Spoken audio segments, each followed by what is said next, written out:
Assalamualaikum warahmatullahi wabarakatuh. Perkenalkan, nama saya Wada Alvina, NIM 03212663.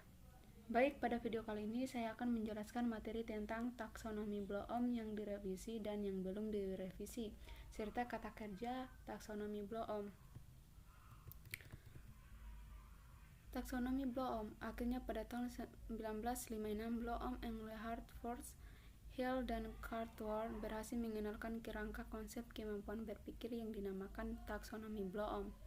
Taksonomi Bloom adalah struktur hierarki yang mengidentifikasikan kemampuan kognitif mulai dari tingkat yang paling rendah hingga yang paling tinggi.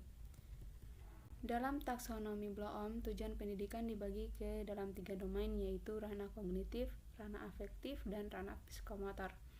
Pada ranah kognitif memuat tujuan pembelajaran dengan proses mental yang berawal dari tingkat pengetahuan ke tingkat yang lebih tinggi, yakni evaluasi.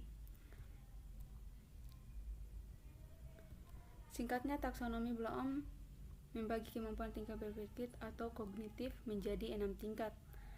Di antaranya C1 pengetahuan, C2 pemahaman, C3 penerapan, C4 analisis, C5 sintesis, C6 evaluasi. C merepresentasikan kognitif yang berarti kognitif. Kemudian revisi taksonomi Bloom. Pada revisi taksonomi Bloom, tingkatan berpikir tersebut dikelompok lagi menjadi 2, yakni C1 hingga C3. Sebagai low order thinking skill atau kemampuan berpikir tingkat rendah, dan C4 hingga C6, sehingga sebagai higher order thinking skill yang berarti kemampuan berpikir tingkat tinggi. Setiap poin tingkat kognitifnya juga menjadi sedikit penyesuaian. Menurut tim Pusat Penilaian Pendidikan, dalam taksonomi Bloom yang direvisi oleh Cartwright dan Anderson, dirumuskan 6 level proses berpikir, yaitu 1. Mengingat, yakni mengingat kembali suatu fakta atau gagasan. 2. Memahami, yakni mampu menerjemahkan suatu konsep, kaidah atau prinsip. 3. Menerapkan, mampu memecahkan suatu masalah menggunakan metode, konsep, atau prosedur. 4. Menganalisis, dapat mengenali, menguraikan, serta mengkritisi suatu struktur, bagian, atau hubungan. 5. Mengevaluasi, mampu menilai hasil karya, mutu suatu tulisan berdasarkan norma internal. Yang terakhir, mengkreasi, yaitu dapat menghasilkan karangan, teori, klasifikasi, proposal, tulisan ilmiah, dan karya.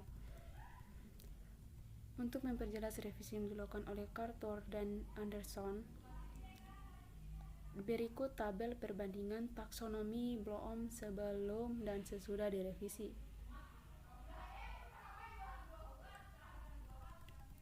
Dalam revisi taksonomi Bloom ini pula tingkat berpikir siswa dibedakan menjadi 2, yaitu berpikir tingkat rendah atau dasar yang berpikir tingkat tinggi.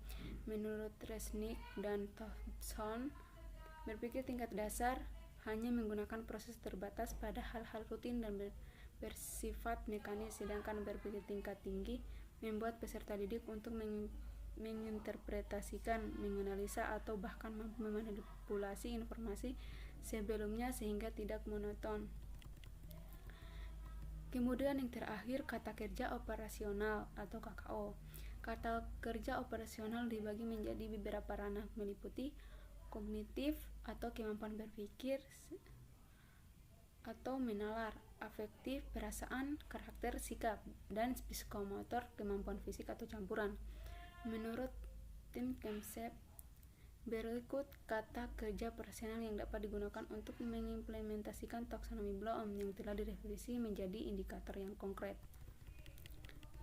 Yang pertama, ranah kognitif. Tujuan pembelajaran dalam ranah kognitif atau intelektual atau yang menurut Bloom merupakan segala aktivitas yang menyangkut otak dibagi menjadi 6 tingkatan sesuai dengan jenjang terendah sampai tertinggi yang dilambangkan dengan C atau kognitif. Kedua, ranah afektif. Ranah afektif mencakup segala sesuatu yang terkait dengan emosi, misalnya perasaan, nilai penghargaan, semangat, minat, motivasi, dan sikap. 5 kategori ranah ini diurutkan mulai dari perilaku yang sederhana hingga yang paling kompleks. Ketiga, ranah psikomotorik. Ranah psikomotorik meliputi gerakan dan koordinasi jasmani, keterampilan motorik, dan kemampuan fisik.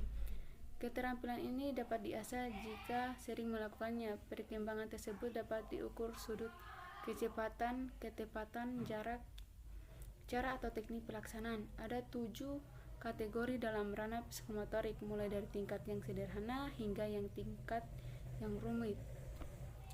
Baik, itu saja yang dapat saya jelaskan pada materi ini. Lebih dan kurangnya mohon dimaafkan. Wabillahi taufiq wal hidayah. Wassalamualaikum warahmatullahi wabarakatuh.